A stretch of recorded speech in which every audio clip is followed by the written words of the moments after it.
Doctor Miranda, en el campo de la filosofía clásica, cuando los grandes maestros de la Grecia tradicional, desde los tiempos de Sócrates, pasando por su discípulo Platón y luego el discípulo de Aristóteles, cada uno superando siempre a su maestro, se preguntaban, dentro de la pluralidad de lo existente, del ser, ¿qué es lo que enlaza en unidad a todo lo que existe variopintamente, ¿no? ¿Qué hace común este vaso con esta mesa, con esta ropa, con nosotros mismos, con los animales, etcétera, etcétera? Han tenido que pasar siglos para poder encontrar que la unidad, la base de todo lo existente, es la materia. Llevada a esta reflexión filosófica al campo del derecho, Hans Kelsen también se preguntaba ¿cuál es el sentido de la unidad de la variopinta gama de todas las normas jurídicas que existen en el espectro jurídico de un Estado? Porque, digamos, las personas no versadas en derecho podrían creer de que solamente existe la ley, y de hecho utilizan esa palabra ley para llamar a todas las normas jurídicas que existen, pero sabemos de que no solamente existe la ley, sino que está la ley, el decreto supremo, que es el reglamento de la ley, están las resoluciones supremas emitidas por los ministros de Estado, las resoluciones directorales, los decretos ley en tiempos de dictadura, los decretos legislativos emitidos por el Poder Ejecutivo con facultades otorgadas por el Congreso de la República, y así sucesivamente. Hay una enorme gama de normas jurídicas. Pero en esta variedad hay algo que las unifica, es decir, un hilo rojo conductor que las hace comunes y que además les da legitimidad y las cobija para poder establecer un sentido de legalidad de la ley, valga la aparente redundancia, porque pueden haber leyes que son ilegales al mismo tiempo, ¿verdad? Entonces Hans Kelsen estableció que esa unidad, así como para los filósofos la materia es la unidad de todo lo existente en el universo, en el ser, para el derecho, esa unidad viene a ser la constitución política de una nación. Y precisamente en la teoría pura del derecho, probablemente la más brillante obra de Hans Kelsen, y que todos los estudiantes de derecho siempre tenemos que estudiar, porque si no, de lo contrario, no somos auténticos y verdaderos estudiantes de derecho, compartamos o no con Kelsen, decía, la Constitución es la fuente de la que provienen todas las otras normas jurídicas y se van organizando entonces en un sentido jerárquico. Cuando se encuentran bajo ese manto de protección de la Constitución, entonces hablamos de una constitucionalización del orden jurídico, del derecho. Si se encuentran fuera de ese manto, entonces las normas son inconstitucionales y por lo tanto no tienen valor y tienen que ser declaradas como tal, ya sea por el control concentrado, que es el Tribunal Constitucional, o el control difuso del Poder Judicial. Pero eso en el Perú se ha llegado a alcanzar recién durante estos últimos 17 años, porque como usted lo manifestaba en el bloque anterior, había constitución, habían ideas de constitucionalidad, pero los magistrados en sus sentencias ni siquiera enunciaban a la Constitución, sino que todo era código, código, código, y a veces hasta en contra de la Constitución. Pero eso felizmente se ha ido cambiando, y a veces a regañadientes los magistrados del Poder Judicial y del Ministerio Público, que recordará usted, sobre todo entre los años 2002 y 2006, donde hay una presencia enorme, ¿no?, del Tribunal Constitucional en las decisiones jurisdiccionales, empezó a generar un cierto tipo de malestar entre los magistrados del Poder Judicial y del Ministerio Público, reitero, pero luego se ha llegado a comprender de que esto era necesario, había que ponerle orden a las cosas, y ese orden se llama, en el ámbito jurídico, constitucionalización del derecho. ¿Y cómo ha observado usted ese panorama? ¿En qué consiste esta constitucionalización según su concepción? Como ya usted lo ha referido adecuadamente, hasta el siglo pasado, digamos 20 años antes de terminar el siglo pasado, el siglo XX, 1980, ponemos como una referencia, funcionaba el imperio de la ley. La ley es la que mandaba. Y el juez era su boca. El juez era su boca, ¿no? Como decía Montesquieu. Muy bien, pero desde las 2 décadas anteriores a la finalización del siglo pasado y los años que vienen de este siglo, los 17 años, hay un nuevo movimiento que significa el imperio de la Constitución. Y entonces, del imperio de la ley, estamos pasando al imperio de la Constitución. Y ahora estamos en esa fase de implantar el imperio de la Constitución. ¿Qué significa esto? Constitucionalizar significa que la interpretación de la norma o del hecho ya no se hace en función de la ley, sino en función de la Constitución.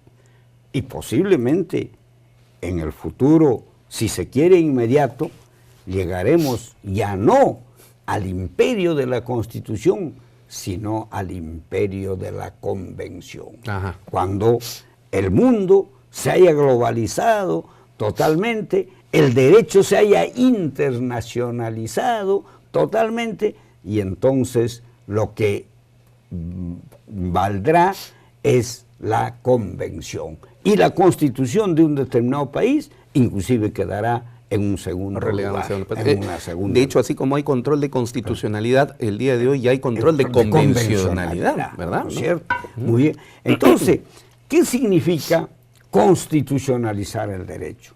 Constitucionalizar el derecho significa interpretar la norma o el hecho de acuerdo con la Constitución y no de acuerdo con la ley.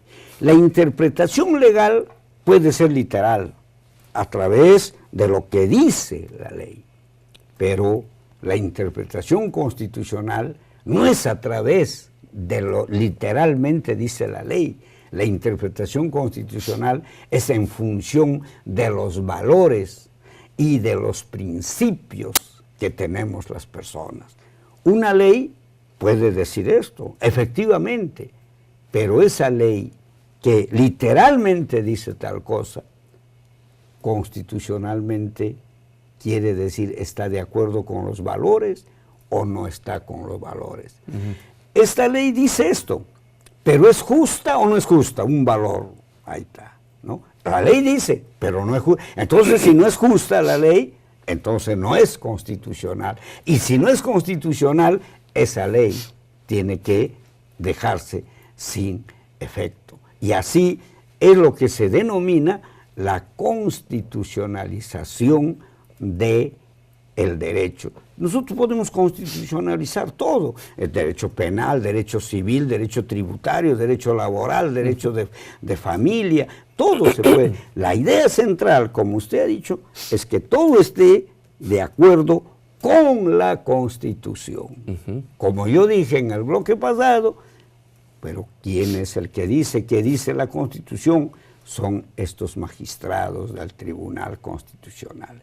Y por eso estos magistrados tienen que ser personas, claro, que conozcan el derecho constitucional, pero también tienen que ser personas serenas, responsables, ponderadas, que hagan una interpretación en función de los valores, la justicia, la equidad, o en función de los principios, la razonabilidad, la ponderación, la proporcionalidad, ¿no?, que tiene una norma. Y por eso podemos decir, solamente a guisa de ejemplo, que puede haber una ley, que es lo que expresa la ley. Yo alguna vez escuchaba justamente una conferencia de un brillante joven que siempre ustedes invitan, y yo fui como uno más del público, invitado. Como oyente. Y este joven profesional, joven abogado, decía lo siguiente: ¿cómo es posible que a una determinada persona, a un determinado empleado, que había agarrado 2 hojas del Estado, ¿no?, 2 hojas del Estado, y la computadora del Estado, para escribir una carta a su señora madre, lo procesaron por peculado? Por peculado de uso. ¿Y por qué? porque la norma legal tipifica y dice, quien utiliza bienes del Estado, no dice superiores a los 100 soles, ¿no? Ni los 50 soles, si no está utilizando un bien del Estado. Aunque sea un alfiler, un clip. ¿No es cierto? Un clip, ¿no? Entonces, ha cometido.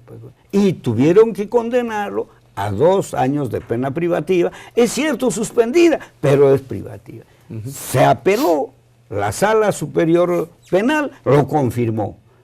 Tuvo que ser la Corte Suprema la que en un control difuso y haciendo una interpretación constitucional dijo, esto no es proporcional, claro, esto no es justo, esto no es equitativo, esto no es proporcional, esto no es ponderado, esto no es razonable. Entonces, esta interpretación en función a los valores y principios es que permite que sea la justicia la que se imponga. Entonces, uno puede, esa ley es ley, nadie dice, pero es justa, no es justa. Claro.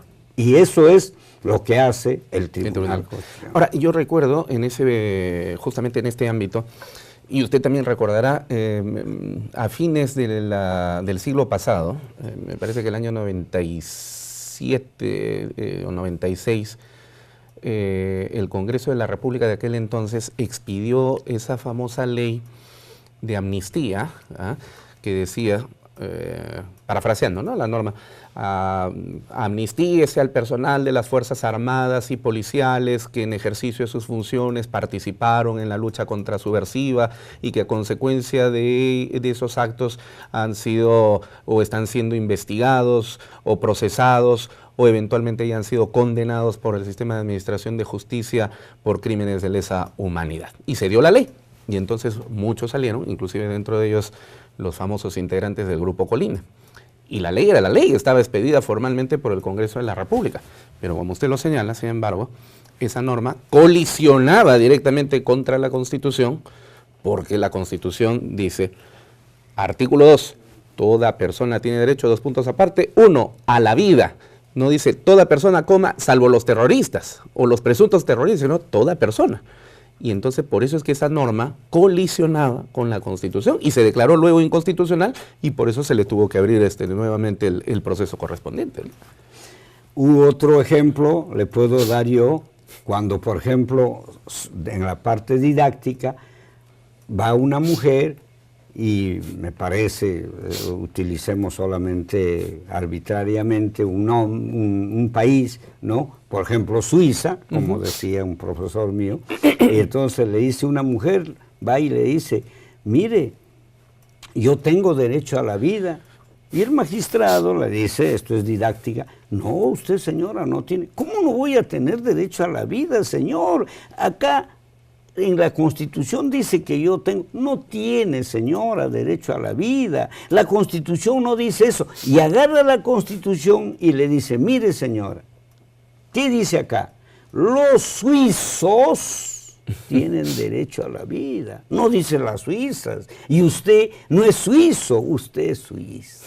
Entonces, esa interpretación literal, ¿no?, que se traslada a la ley, se hace otra interpretación de carácter constitucional, en función de los valores, de los principios, ¿no? Es una interpretación mucho más amplia, ¿no? Entonces, ese artículo se refiere, pues, tanto al género masculino como al femenino. Y eso es lo que el tribunal, a lo largo de su historia, ha realizado y, lógicamente, también tal vez haya oportunidad de hacer un comentario de alguna jurisprudencia que nosotros hemos dado justamente haciendo una interpretación constitucional y no legal. Ahora, todos estos aspectos teóricos tienen que aterrizar en algún momento y el aterrizaje en el Tribunal Constitucional es a través de sus sentencias, ¿no? Lo que se llama la jurisdicción constitucional, la justicia constitucional. De este tema vamos a hablar en el bloque final. Ahora vamos a hacer el último corte del programa. ¿Está bien? Muchas gracias. Regresamos entonces en Referente Jurídico. No se muevan.